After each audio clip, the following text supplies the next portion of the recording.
त्यस्तो चिन्ता चाहिँ लोकल रोडहरुमा हिँड्दाखेरि गाडी सिधा भइराख्दाखेरि कहिले लेफ्टबाट गाडी आउँछ, कहिले राइटबाट मान्छेहरु आउँछ।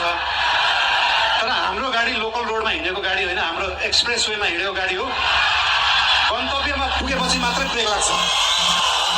गन्तव्यमा पुग्नुभन्दा अगाडि ब्रेक लाउन जरुरी हुँदैन। र हाम्रो गाडी अनियन्त्रित पनि छैन, वातावरण पनि मिलेर गएको छ। त्यही भएर हाम्रो पार्टीप्रति, हाम्रो सरकारप्रति जुन चिन्ता लिनु भएको छ त्यसको लागि धेरै धेरै धन्यवाद पनि दिन चाहन्छु। चिन्ता लिनु राम्रो कुरा हो। जनता र जनताको भोट भनेको हावा जस्तो हुन्छ, कहिले हावा यताबाट चल्छ, कहिले उताबाट चल्छ भनेर चिन्ता लिनु भएको छ। हामीले कुनै हावा चलाएका छैनौँ, हामीले बाढी ल्याएर खोला फर्काएको र खोला एकचोटि सिधा बाटो आफ्नो सही बाटोमा फर्किएपछि निरन्तर त्यही बाटो बगिरहन्छ।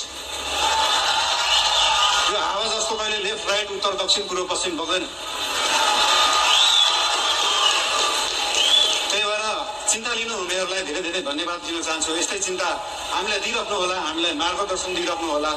मेरो एकजना अनन्य मित्र उहाँ अहिले हुनुहुन्न, उहाँले सधैँ भन्नुहुन्थ्यो मलाई, मैले म्युजिक गर्दाखेरि मालिन स्पटलाइटमा आउन सहज हुन्छ तर त्यो स्पटलाइटलाई मेन्टेन गर्न गाह्रो हुन्छ सधैँ। त्यस्तै चिन्ता आज यहाँ हाम्रा आदरणीय नेतागणले पनि लिनु भएको छ।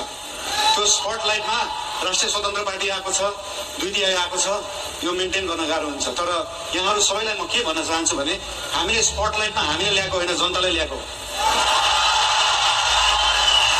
र जनता सधैँ स्पटलाइटमा थियो, स्पटलाइटमा छ, स्पटलाइटमै रहन्छ। हामीले दिएको प्रकाश नेतालाई दिएको प्रकाश छैन। हाम्रो सूर्य नेताप्रति मात्रै चम्किँदैन, हाम्रो सूर्यले जनतालाई प्रकाशित गर्छ। त्यही भएर यो जनता सधैँ अगाडि नै रहन्छ। र आज पार्टीप्रति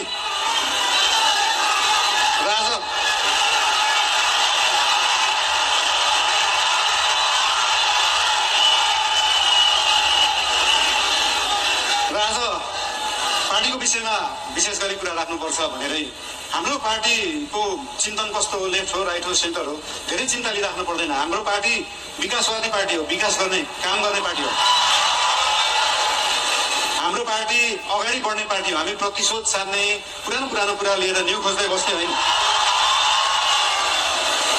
न्यू खोज्नु पर्यो, अगाडि बढ्दै गर्दा न्यू खोजिन्छ। कस्तो केसमा मात्रै भन्दाखेरि विगतका दिनहरूमा कुनै फटाइ भएका छन्, सरकारी सम्पत्तिको दोहन भएको छ, सरकारी रकमको दोहन भएको छ भने त्यहाँनिर न्यू खोज्न जरुरी हुन्छ। त्यहाँ न्यू खोज्छौँ हामी।